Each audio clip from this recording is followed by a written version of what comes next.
பார்க்காம இந்த வெளிய தள்ளி விட்டுருக்காங்கல்ல, நமக்கு யாரும் தேவையில்ல. நான் படிச்சு டாக்டர் ஆகி என் லட்சியத்துல ஜெயிப்பேன். ஹாய் ஃப்ரெண்ட்ஸ், எல்லாருக்கும் வணக்கம். சின்ன மருமகள் சீரியல்ல இந்த வாரம் என்ன நடக்க போகுது அப்படிங்கிற ப்ரோமோ தாங்க இந்த வீடியோவில் பார்க்க போகிறோம். தமிழ்ச்செல்வி வந்து அவங்க வீட்டுக்கு வந்தனால அவங்க அப்பா வந்து நான் அவங்க வீட்டில் போய் பேசிட்டு வரேன் அப்படின்னு அவங்க அம்மா கிட்ட சொல்லிட்டு போறாரு. அங்கே போகும்போது சேது இல்லை, ஈஸ்வரி இவங்கெல்லாம் இருக்காங்க. ஈஸ்வரி கிட்ட என்ன பிரச்சனைனாலும் பேசியிருக்கலாம், இப்படி வயிற்று பிள்ளைத்தாச்சி வந்து வீட்டை விட்டு இப்படி வெளியே துரத்திட்டீங்களே அப்படின்னு சொல்லி பேசிட்டு இருக்காங்க. அப்போ கரெக்டாக ஈஸ்வரி என்ன பண்ணிடுறாங்க, சேது வரும்போது இவங்க வந்து அவங்க பொண்ணை நம்ம வெளியே பிடிச்சி தள்ளிட்டோமாமா, எதுக்கு அப்படி பண்ணீங்க அப்படின்னு சொல்லிட்டு அவங்க அப்பா நம்ம கிட்ட சண்டை போடுறாரு அப்படின்னு சொல்லி ஏற்றி விட்டுறாங்க.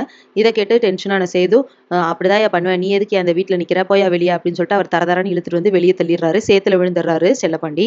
அதுக்கப்புறமா வந்துட்டு வீட்டுக்கு வராரு. வீட்டில் வந்து அவங்க ஒய்ஃப் கிட்ட இந்த விஷயத்த சொல்லிட்டு இருக்காரு. அப்போ தமிழ்ச்செல்வியும் வராங்க. அவங்க கிட்டையும் வந்துட்டு இப்படி அவமானப்படுத்திட்டாங்கன்னு சொல்றாங்க.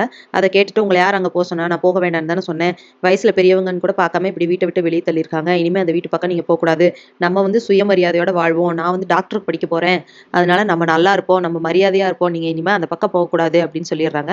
அதுக்கப்புறமா தமிழ்ச்செல்வி வந்து படிக்கிறாங்க, நைட்டெல்லாம் படிக்கிறாங்க. அதுக்கப்புறம் காலையில வந்துட்டு காலேஜ் கிளம்புறாங்க, பஸ்ல போறாங்க, நடந்து போறாங்க, ஷேர் ஆட்டோல போறாங்க. ரொம்ப கஷ்டப்பட்டு டாக்டருக்கு படிக்கிறாங்க. ஸோ இதுக்கப்புறம் என்னெல்லாம் நடக்க போகுது அப்படிங்கிறத இனி வர வீடியோல ஒன்று ஒன்றா பார்க்கலாம் ஃப்ரெண்ட்ஸ். அது வரைக்கும் வெயிட் பண்ணுங்க. நன்றி, வணக்கம்.